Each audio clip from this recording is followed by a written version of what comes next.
നോക്കാം. CPM പുറത്താക്കിയ തിരുവനന്തപുരം മംഗലപുരം മുൻ ഏരിയ സെക്രട്ടറി മധു മുല്ലശ്ശേരി BJPയിൽ ചേർന്നു. കേന്ദ്രമന്ത്രി സുരേഷ് ഗോപി അടക്കമുള്ളവർ മധുവിന്റെ വീട്ടിലെത്തി പാർട്ടിയിലേക്ക് ക്ഷണിക്കുകയായിരുന്നു.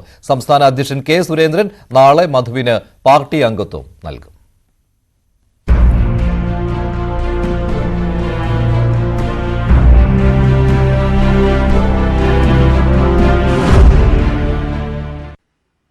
CPMന്റെ ഏരിയ സമ്മേളന വേദിയിൽ നിന്ന് ഇറങ്ങി വന്ന് 48 മണിക്കൂർ പിന്നിടും മുമ്പ് മധു മുല്ലശ്ശേരി BJPയിൽ.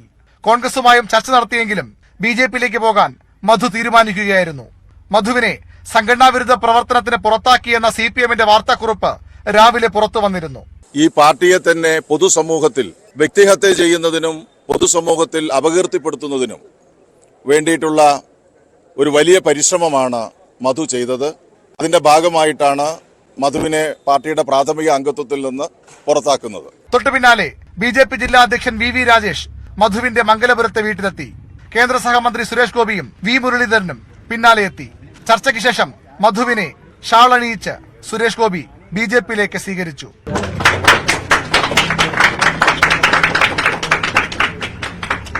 ആലോചിച്ചെടുത്ത തീരുമാനമെന്നും CPMലായിരിക്കുമ്പോഴും നരേന്ദ്രമോദിയോട് ബഹുമാനമേ ഉണ്ടായിരുന്നുള്ളൂവെന്നും മധു മുല്ലശ്ശേരി. വ്യക്തമായ ആലോചിച്ചതിന് ശേഷമാണ് ഞാൻ BJPയിലേക്ക് മെമ്പർഷിപ്പ് എടുക്കാനായിട്ട് തീരുമാനിച്ചിട്ടുള്ളത്. BJP സർക്കാർ തുടർന്ന് വരുന്ന നല്ല പ്രവർത്തനങ്ങളിൽ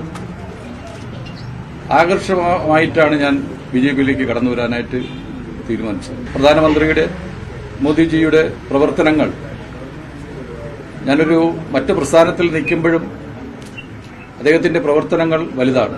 ഈ പ്രദേശത്തെ നിരവധി പാർട്ടി പ്രവർത്തകർ, പാർട്ടി മെമ്പർമാർ, എന്റെ മകനായ പാർട്ടിയുടെ ലോക്കൽ കമ്മിറ്റി അംഗം മിഥുൻ എല്ലാം എന്നോടൊപ്പം ഉണ്ട്.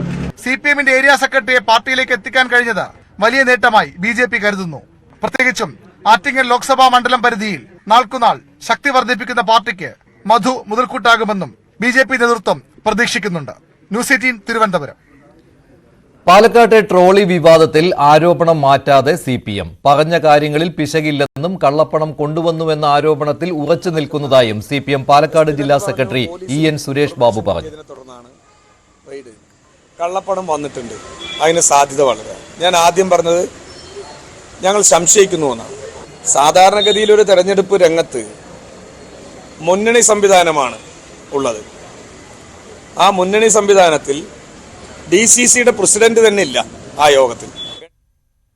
EN സുരേഷ് ബാബുവിന് രൂക്ഷമായ ഭാഷയിൽ മറുപടി നൽകി രാഹുൽ മാങ്കൂട്ടത്തിൽ. പരാതിയിൽ പോലീസ് FIR ഇട്ടില്ലെങ്കിൽ ജില്ലാ സെക്രട്ടറിയുടെ വില സ്വയം പരിശോധിച്ചാൽ മതിയാകുമെന്നാണ് രാഹുൽ പറഞ്ഞത്.